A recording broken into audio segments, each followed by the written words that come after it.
here with a review for The Raven, the 2012 period thriller starring John Cusack, Luke Evans, and Brendan Gleeson.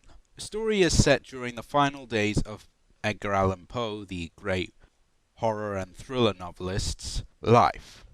At this point, he's fallen into depression and drink, and is in love with the daughter of a local aristocrat who frankly hates him. Soon after his arrival in the town of Baltimore, a series of grisly murders start happening based on passages from his own stories, and he has to team up with the local police department and assist in their investigation, hoping to find the killer before he commits another crime. During a ball where they believe the killer will show up, he kidnaps Poe's fiancée and challenges the great writer to a game of wits in a race against time to save his loved one. The acting all around is a mixed bag. John Cusack does a fine job as Edgar Allan Poe, capturing the intelligent but melancholy author with strong believability. He's clearly intelligent and talented, but he's not to the point where he's invincible, and in fact he succumbs frequently to his own depressions and weaknesses. And we do feel for him a number of times as he goes through these incredibly bizarre events and questions whether he has made the right choices in life. And Cusack pulls it off rather well. Luke Evans, as the detective that Poe works with, is clearly meant to be the law-esque pretty boy, but he delivers a decent enough performance to the point where he's never unwatchable, even though he doesn't have all that much chemistry with Cusack. And his American accent, despite being a British actor, is pretty strong for the most part. Brendan Gleeson, of course, being the veteran that he is, delivers in a fine performance as the father of Poe's fiancée. However, the fiancée herself is not exactly the strongest actress. In the beginning, she's playing it rather well as your typical aristocratic girl, and she has functional chemistry with Cusack that you buy their relationship.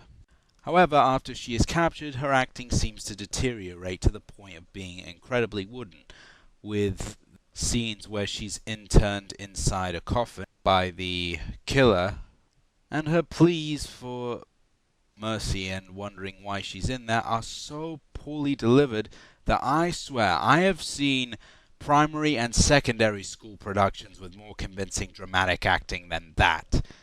It's just so airheaded, and she seems to be staring off into space when she's in there, and it doesn't help much that we're supposed to feel for her and really sell across the point that the killer is determined to do anything to get Poe's attention. The visuals, on the other hand, are really solid. The design team and the special effects team did a good job of recreating 19th century Baltimore, and there were a couple of times where the visuals reminded me of an old Hammer horror film with the foggy nights and the cobblestone streets and the gas-lit lamps and the tall dark buildings, and it really created a lot of atmosphere, which again feels very fitting to a Poe story. And the costumes in and of themselves look really good, and obviously a lot of detail went into the design here, and gives the film a strong flavour of 19th century Victoriana Gothic, which even when the film has its weaker moments, at least it's never unflattering to look at. And the gore effects are surprisingly well done. The blood looks surprisingly realistic, and it's never over the top or too gory to the point where you're completely grossed out by it. It has enough gore to get the point across of the killer's psychopathy, but not so much that it suddenly turns into a bloodbath. And the score by Lucas Vidal, while at times a little overbearing as a lot of more recent thriller horror scores tended to be, and in fact a lot of the times a lot of the shocks and thrills of the movie often punctuated by music, it's still well composed and orchestrated and gets across the atmosphere and tension that a film like this needs.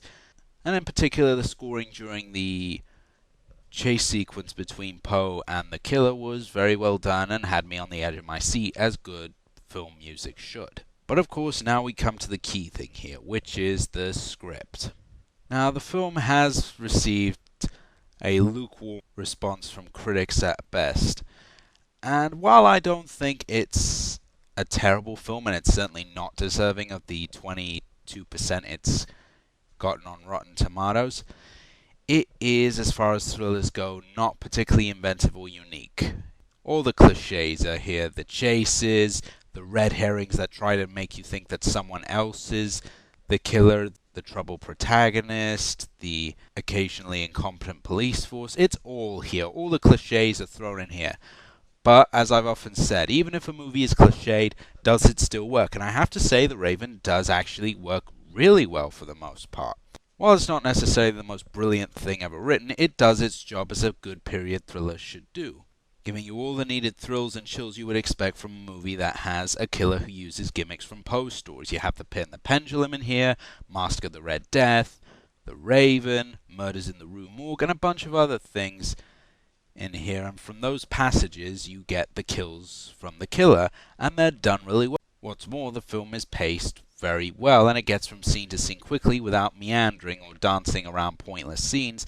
And even though Poe has a pet raccoon here, which seems a little bit strange given that this film obviously isn't child friendly, and hence something like that is kind of out of place, at least he's not there as some kind of dumb comic relief. I mean, the raccoon just doesn't go up and say take a dump on a police officer's hat or anything like that.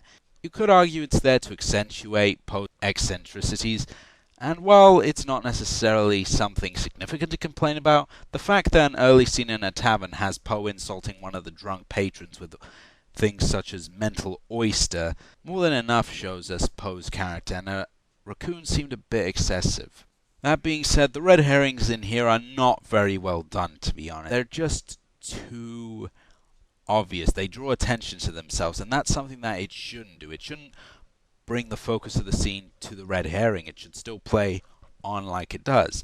I mean, at points, 2 or 3 times, it might as well just have had a big sign next to the character saying, "He's the killer!" And even though the twist reveal as to who the killer is, not going to spoil, does seem a bit left field, at least it's not ridiculously to the point where it's like, oh yeah, the milkmaid did it or the butler did it. Here at least it's someone related to Poe's life and works.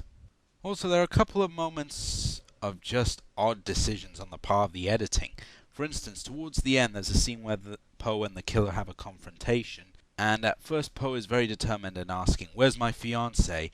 And then the killer pours him a glass of poison, and they have a conversation where it seems like he's forgotten, and it just seemed very odd. It felt like that scene was edited out of order, like the clips were put in the wrong order, because it just killed the flow of the scene. And in an earlier, during the masked ball, when what we think is the killer, but turns out to be a messenger of his, is riding towards the house, we get no feeling of progression.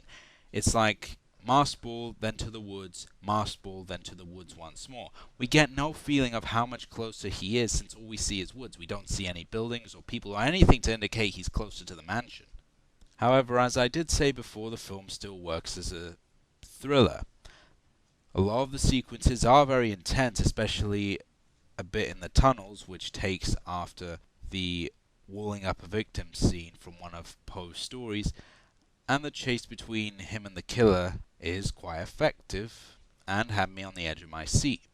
And to top off, frankly, I think some criticisms of the movie are unfounded. The comparisons to Guy Ritchie's recent Sherlock Holmes reboot and its sequel.